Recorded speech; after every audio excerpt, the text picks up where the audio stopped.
In the annals of modern military history, few battles stand out for their intensity and ferocity, like the battles of Fallujah. These engagements were known as Operation Vigilant Resolve and Phantom Fury, would become the epitome of urban warfare during the Iraq War. The battles took place firstly in April, then in November and December 2004, and remains a stark reminder of the brutal realities of war. Join us at Legacy of War as we take a deeper look.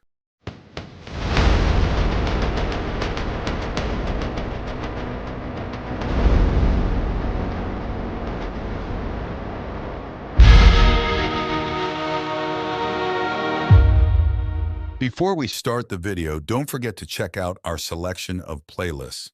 We cover other wars like Vietnam, the World Wars, as well as Viking and Roman times. We will also be adding to our collection soon.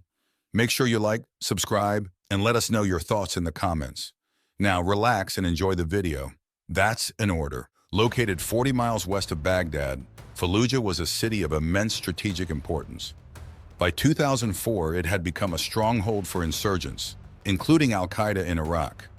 The city's control was essential for both the coalition forces and the insurgents. In early 2004, the situation in Fallujah began to deteriorate rapidly. Insurgents gained significant control, leading to increased violence and chaos. The First Battle of Fallujah, also known as Operation Vigilant Resolve, took place in April 2004. It was initiated by U.S. forces in response to the brutal killing and mutilation of 4 American private military contractors. The objective was to capture or kill insurgents and restore order in the city. However, the operation faced intense resistance from insurgents and resulted in significant civilian casualties and destruction. Due to the mounting civilian toll and rising political pressure, the U.S. eventually withdrew from Fallujah, and control was temporarily handed over to an Iraqi force, the Fallujah Brigade, which ultimately proved ineffective. By November 2004, the decision was made to launch a second, more decisive assault on Fallujah. This operation would be known as Operation Phantom Fury. It would involve approximately 13,000 coalition troops, including U.S. Marines, U.S. Army soldiers, and Iraqi security forces. The battle began on November 7, 2004, with an intense aerial and artillery bombardment aimed at softening insurgent defenses. The initial bombardment included precision strikes from aircraft and relentless shelling from artillery units positioned around the city. Following the bombardment, coalition forces breached the city from the north, crossing the Euphrates River using temporary bridges. The main thrust came from the U.S. Marines' Regimental Combat Team 1 and Regimental Combat Team 7, supported by Army units and Iraqi forces. The advance into Fallujah was anything but easy.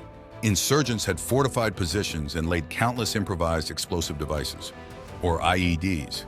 Coalition troops faced sniper fire, rocket-propelled grenades, and small arms fire from well-hidden and entrenched insurgents. The fighting was brutal and relentless. Marines and soldiers moved from house to house, often engaging in close-quarters combat. Insurgents utilized the dense urban environment, setting up ambushes and booby traps in homes, schools, and mosques. Clearing buildings was a painstaking process. Troops used breaching charges to blow through doors and walls, grenades to clear rooms, and meticulous room-to-room searches to eliminate insurgent threats. Each building cleared was a small victory in an arduous and dangerous campaign. Casualties were high. Over 100 U.S. troops were killed, and around 600 were wounded. Medical evacuation and treatment under fire were constant and critical operations, with field hospitals working around the clock to save lives. Insurgents used the ruined cityscape to their advantage, turning Fallujah into a deadly maze. Coalition forces had to adapt quickly, utilizing armored vehicles like the M1 Abrams tanks and Bradley fighting vehicles for protection and firepower in the narrow streets. The insurgents were well prepared.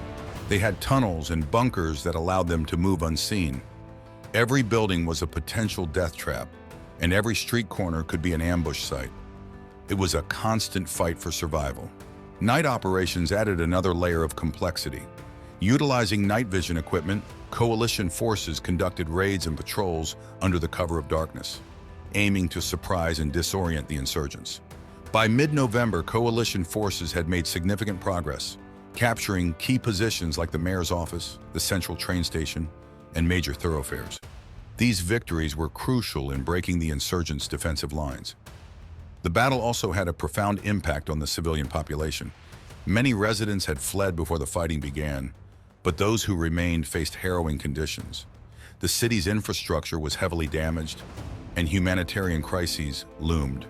The Second Battle of Fallujah was a turning point in the Iraq War. It showcased the complexities and horrors of urban warfare and underscored the insurgents' resilience. The battle's aftermath reshaped military strategies and urban combat doctrines. Operation Phantom Fury officially ended in late December 2004, with coalition forces taking control of the city. While the battle was a tactical victory, it highlighted the challenges of fighting a determined insurgency in a densely populated urban area. Today, Fallujah has seen significant reconstruction efforts, but the scars of the battle remain. The Second Battle of Fallujah serves as a sobering reminder of the costs of war and the enduring quest for peace and stability. Thanks for watching. Don't forget to like, subscribe, and leave your thoughts in the comments. Check back in again soon. Salute!